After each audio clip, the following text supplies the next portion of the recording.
Conforme o texto, entre as razões que motivam o interesse do padre Antônio Vieira pelo tempo, algumas eram de cunho pessoal. Gente, vamos pensar no texto. Você tem várias razões que motivam o padre Vieira a pensar no tempo. Mas dentre essas razões, ele fala inclusive na saúde dos amigos.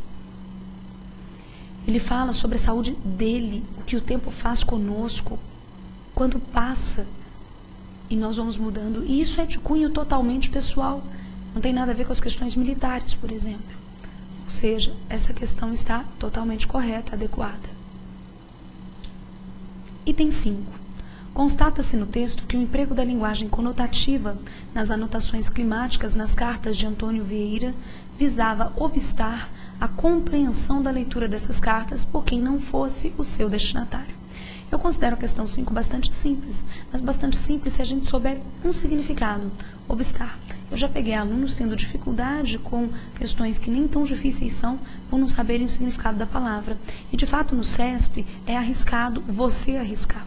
Nós temos de nos lembrar que é uma instituição, gente, muito específica, é uma instituição que você tem que avaliar o certo e o errado, muitas vezes. E cada caso é um caso, então cada palavra tem sua importância. Então eu vou pegar o obstar e dizer que obstar é impedir. Então vamos ler agora essa frase entendendo isso. Olha como fica simples. Constata-se no texto que o emprego da linguagem conotativa nas anotações climáticas nas cartas do Antônio Vieira, ele visava a impedir a compreensão da leitura dessas cartas por quem não fosse o seu destinatário. De fato, ele pensava que as pessoas podiam abrir as cartas e ler. Então ele queria impedir isso, o que significa que essa questão está totalmente adequada. Bom, agora vem um outro enunciado. Observem. A respeito do vocabulário e da estrutura linguística do texto, julgue os próximos itens. Olhem a diferença. Aqui ele não quer mais a ideia e a tipologia de texto. Ele quer agora o quê? Ele quer o vocabulário do texto e a estrutura linguística do texto. Então já é uma outra visão. Então agora a gramática já vai entrar. Quando entra a gramática no CESP, muitas vezes essa gramática, aliás, a maior parte das questões são de gramática aplicada ao texto. Então, se é uma gramática completamente aplicada ao texto, muitas vezes você é obrigado a voltar no texto sim. Então, quem fez o meu curso teórico deve se lembrar de eu falando que não é necessário voltar no texto o tempo todo, pelo contrário. Muitas vezes, quanto mais a gente volta, mais a gente erra. Mas isso em questões que são puramente textuais. Se eu entendi o texto, eu não preciso ficar voltando. Mas em questões que não são textuais, e sim são questões gramaticais, e que dependem, por exemplo, de um pronome relativo que está na linha 7, é claro que eu sou obrigado a voltar. Então, em alguns pontos, isso vai ser útil, sim, entender isso é importante para vocês. Vamos às questões agora dessa sequência. O emprego do sinal indicativo de crase em sujeitado à residência forçada manteria a correção gramatical do texto. Observem que ele não está falando de sentido e sim de gramática. Bom, nesse caso eu não preciso pôr a linha do texto, porque ele já está com a estrutura colocada aí, entre aspas, sujeito à residência forçada. Bom, então, como que eu vou olhar a questão da crase? Eu já falei para vocês em vários exercícios que eu fiz com vocês, que crase a gente não olha por decoreba, a gente tem que entender o sentido. A crase é a união de dois As. Então, normalmente, 90% dos casos, é a união de preposição com um artigo. Então, eu tenho que olhar uma preposição aqui e com um artigo lá. Bom, então, em termos práticos, o que é sujeitado a alguma coisa. Então, isso pede uma preposição. Nós temos tanto verbos transitivos indiretos que pedem preposição, como nomes que pedem preposição. Por exemplo, quem tem medo de, quem está alheio a. Como nós temos verbos intransitivos que pedem preposições para dar elementos circunstanciais. Por exemplo, fui, quem vai a algum lugar. Esse a algum lugar vai ser um advérbio, não é? Uma locução adverbial, mas precisa da preposição. Então, verbos transitivos indiretos, verbos intransitivos e também palavras podem pedir complementos, que aí vão ser os objetos indiretos, alguns adjuntos adverbiais, complementos nominais. Em termos práticos de nome, honestamente, para CESP, você não precisa nem decorar esse nome. Você precisa entender o sentido. Se ele é sujeitado a alguma coisa. E no caso, esse a alguma coisa é a residência forçada.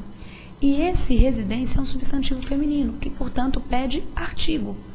Então, esse artigo, a residência. Então, eu tenho sujeitado a alguma coisa, que é a preposição, mais o a residência, que é o artigo feminino. Portanto, eu preciso de uma crase. Ou seja, não só manteria a correção do texto, como seria ideal e, portanto, a questão está totalmente correta, totalmente adequada.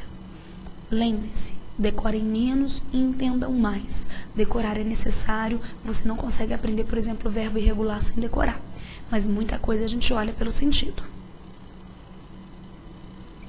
7. Seria mantida a correção gramatical do texto se a preposição de em sua primeira ocorrência no trecho de 17 de dezembro de 1663 a 28 de setembro de 1665 fosse substituída por entre. Em termos práticos, ele quer que eu substitua o de pelo entre. Só que se eu substituo só ali, de 17 de dezembro, entre 17 de dezembro, eu posso ter alguma dúvida. Nesse caso, vale a pena dar uma lidinha rápida, voltar rapidamente no texto e dar uma olhadinha. É o que eu falei para vocês, é aquela gramática mais aplicada. Então, olha só a ideia. Publicou-se uma importante série de cartas escritas por ele nesse período que se escalonaram com regularidade de 17 de dezembro de 63 a 28 de setembro de 65. Bom, então, de 17 de dezembro é o início, a 28 de setembro é o fim. Quando eu coloco esse de e troco por entre, fica entre 17 de setembro a 28 de setembro. É como se fosse um período que perdura.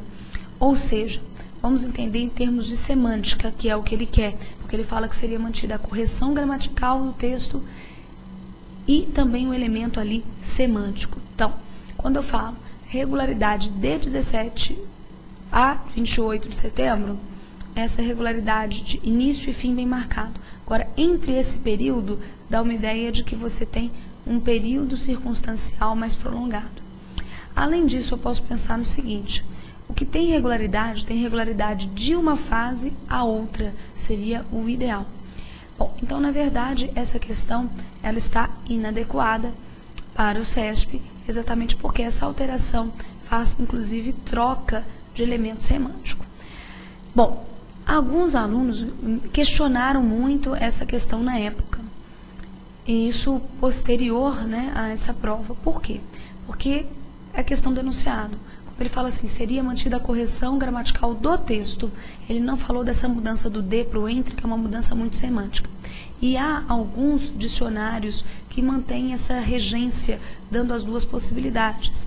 Por exemplo, dei o presente a você e para você. Então, para você fazer um recurso disso, foi uma questão que eu escolhi Correio também por essa questão. Para você fazer um recurso disso, como faz? Porque às vezes o aluno quer fazer um recurso e não sabe como. Primeiro, você tem que ter um embasamento teórico. Você tem que pegar, por exemplo, uma gramática ou um livro de regências. Nós temos livros só disso, como Luft, por exemplo. E aí eles vão dar as possibilidades de regência que você tem para as palavras. E aí você consegue falar, olha, se no dicionário tal eu tenho duas regências, se na gramática tal eu tenho duas regências, e aqui ele pediu a parte gramatical, então ela é possível. A mudança ela é mais semântica que gramatical. Então tudo isso faz diferença, né? Então sempre que você for fazer um recurso, se você quer fazer um recurso de uma questão, você tem que dar embasamento teórico. CESP é uma instituição que, de forma geral, aceita bem recursos.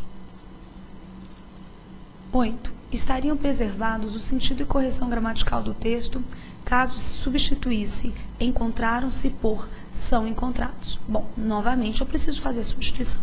Então eu volto no meu texto, não preciso copiar, aqui a gente copia para não voltar lá.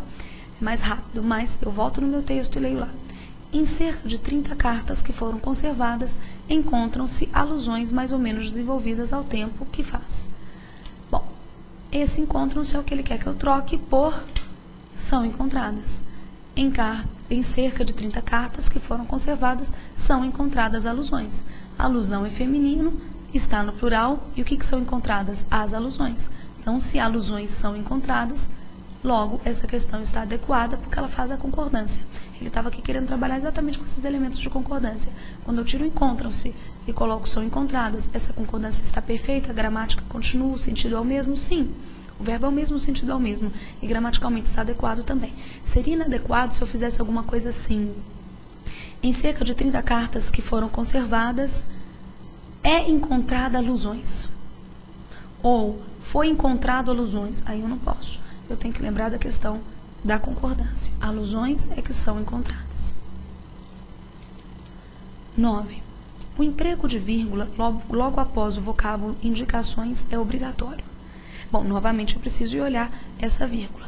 Então está aqui o meu texto e ele fala assim: para apreciar o valor e o significado dessas indicações, vírgula, é preciso entender as principais razões que levam o padre a interessar-se pelo tempo.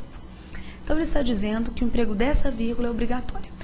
Bom, vírgula é um negócio que vocês decoram demais também, que eu acho que a gente tem que entender. E entender, inclusive, as ordens que nós temos na língua. Termos práticos, ele está dizendo nessa frase, colocando numa ordem direta, que entender as principais razões que levavam o padre a interessar-se pelo tempo é preciso para apreciar o valor e o significado dessas indicações. Então, eu tenho que entender as razões que levaram o padre Vieira a se interessar pelo tempo, e isso é necessário para eu apreciar o valor que isso tem. Então, em termos práticos, por que esse para apreciar o valor está com vírgula? Para marcar uma oração subordinada adverbial final, porque ela tem ideia de finalidade, que está deslocada. Se você não souber esse nome na prova, no CESP não há problema, ele não está te perguntando o nome. A gente coloca para ficar mais claro, inclusive para quem fez o curso teórico, que está aí tentando acompanhar, inclusive, com os nomes. Mas se você entender que esse para apreciar o valor e o significado dessas indicações está deslocado para o início, quando o local adequado dele é no fim, a gente consegue entender que essa vírgula é sim obrigatória, exatamente porque eu desloquei um termo e um termo longo da ordem direta dele. Em português você sempre tem a ordem direta, sujeito, verbo e objeto. Mudou essa ordem, então, obviamente, muda a estrutura.